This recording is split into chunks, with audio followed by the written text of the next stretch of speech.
шәхси шикләр дип әйтәбез. Психоэмоциональ шикләр дигән шундый сүз бар име. Еш кына бүгенге тормышта, бүгенге дөньяда хәтта кичкенә генә балалар да, сабыйлар да шулай дип әйтәләр әти-әниләрне. Син минем шикләремне боздың. Син хәзер минем шәхси шигемә үтеп кирдең. Диләр дә шап итеп ишекне ябып куялар.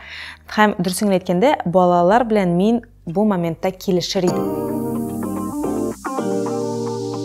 Кешенең шәхси психологик һәм эмоциональ шикләре кичкенә вакыттан ук барлыкка килә.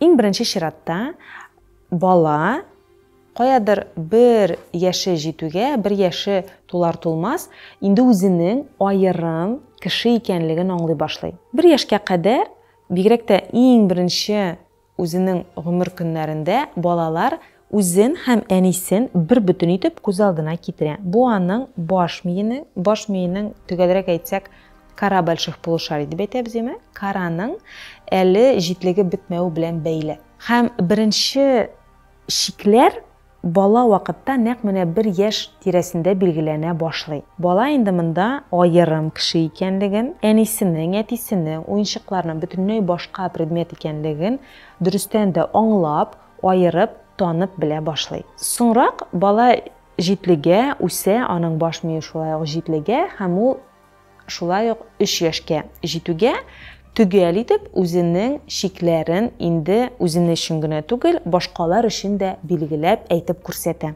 Һәм бу вакытта баланың гаиләдә ничегрәк тәрбияләнүе, аның өчен мөһим булган улы кешеләрнең әтисе, әнисе, әбисе, бабасы булырга мөмкин. Бу ситуациягә ничек каравы бик мөһим. Чөнки сепарация дип әйтәбез. Аерылу этапларын төгәл үтмәгән балалар соңыннан өлкән яшьтә инде үсеп җиткәч, үзенең шәхси шикләре белән проблемалар булуын белә башлый. Шуңа күрә нәкъ менә 1 яшьтә, 3 яшьтә, соңыннан безнең аерылу этаплары бар тагын 7 яшьтә, 14 яшьтә. Әлбәттә инде төп аерылу, гаиләдән чыгып китү дип әйтәбез, төп сепарацион процесс. Ул безнең яшүсмер вакытка туры килә. Менә шушы этапларны каядыр якынча дөрес итеп, төгәл итеп үткән кешеләрнең нигездә үскәч, зур кеше булгач, шәхси шикләр белән проблемалар булмый. Шәхси шикләр дип без нәрсәне әйтәбез? Беренче чиратта үзеңнең мәнфәгатьләрне кайгыртып, башкаларга юк дип әйтә белү, яисә әйе дип әйтә белү. Без үзебезнең күңел даирәбезгә, үзебезнең психологик даирәгә кемнәрне кертәбез, кемнәр белән анда аралашабыз, кемнәрне кертмибез. Менә шушы сорауларга төгәл итеп җавап бирә белгән кешеләр, өлкәннәр, үзләренең шәхси шикләре белән барысы да яхшы, мин шәхси шикләремне беләм дип әйтергә мөмкиннәр. Ләкин еш кына без башкаларны кыерсытудан куркып, яисә кешеләр арасында ничектер тиешенчә күренмәүдән куркып, үзебезнең фикеребезне әйтмичә калабыз. Монда әлбәттә уялу гына да булырга мөмкин, яисә конкрет шушы ситуациядә әлегә бу миңа кирәк түгел, мин үз фикеремдә калам дип тә булырга мөмкин. Ләкин бу һәр вакытта да кабатланып килә икән, мин кешеләргә һәр вакыт шәхси шикләр турында уйланырга тәкъдим итәм. Уйлап карагыз әле. Сез чыннан да үзегезнең мәнфәгатьләрне, үзегезнең фикерегезне, үзегезнең сүзегезне яклый аласызмы? Сезгә аны яклау җиңелме, җайлымы? Яисә сез һәр вакытта да бик күп уйлап, борчылып, үз фикерегезне әйтмичә яшисезме? Үз фикереңне әйтә белү, үзеңнең мәнфәгатьләреңне кайгыртып, үзеңне бу дөньяда күрсәтү, таныту, кешеләр арасында үзеңне белгертү дип әйтәбез. Бу инде дөрес түгел шәхси шикләрнең булуына дәлил булып тора.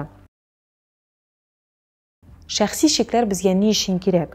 Үземне бер бүтән, үземне көчле рухлы һәм гомумән көчле итеп хис итәр өчен мин үземнең янәшәмдә нәкъ менә миңа яраклы, миңа ошый торган кешеләр, эшләр, мөнәсәбәтләр булдырырга тырышам. Кайбер кешеләр шәхси шикләрне бузып киреп, минем шушы бүтәнлекне җимереп, яисә шушы бүтәнлекне какшатырга тырышалар. Бу очракта мин төгәл итеп әйтергә тиеш булам. Менә шушында кадәр син килә аласың, мәсәлән, неме рухи яктан. Менә моннан соң мин сине кертмим. Кайбер кешеләргә моны әйтү бик авыр. Кайбер кешеләр моны аңламыйлар, аңлап та җиткермиләр һәм башкаларга да җиткерә алмыйлар. Тәнгә юнәлдерелгән психологиядә шәхси шикләрнең билгесе бар. Ул менә шушлай. Менә мин кулымны шушлай итеп куям икән, димәк, миңа рәхәт булачак. Менә минем яныма кеше килгән вакытта, менә шушындый аралыкта булырга тиеш ул. Әгәр дә шушыннан якынрак килә икән, миңа инде ничектер тынгысыз була башлый. Мин үземне начар хис итә башлыйм. Шуңа күрә еш кына менә бу безгә үземнең шикләремне билгеләргә дә ярдәм итә. Игътибар итеп карагыз әле. Менә кайбер кешеләр белән сезгә менә шушындый аралыкта булу рәхәт. Әлбәттә, бик якын кешеләрне без якынрак китерәбез, якынрак кертәбез.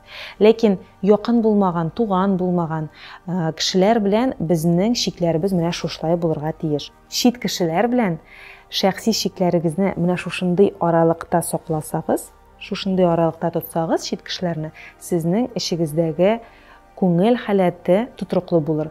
Күңел дөньясы да какшамас. Моңа игътибар итегез.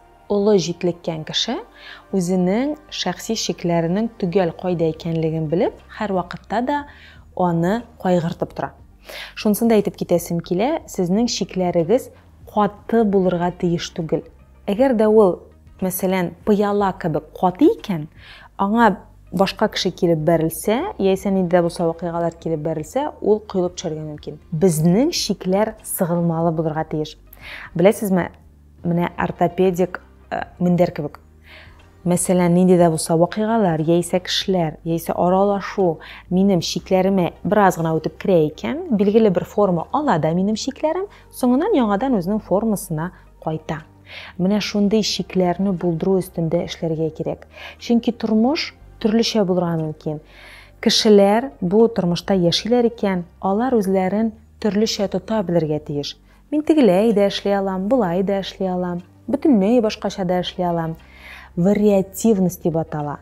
Төрлелек, сыгылмалылык булу сезнең үзегезнең күңел халәте, сезнең күңел сәламәтлегенең төгәл бер нигезе булып торачак.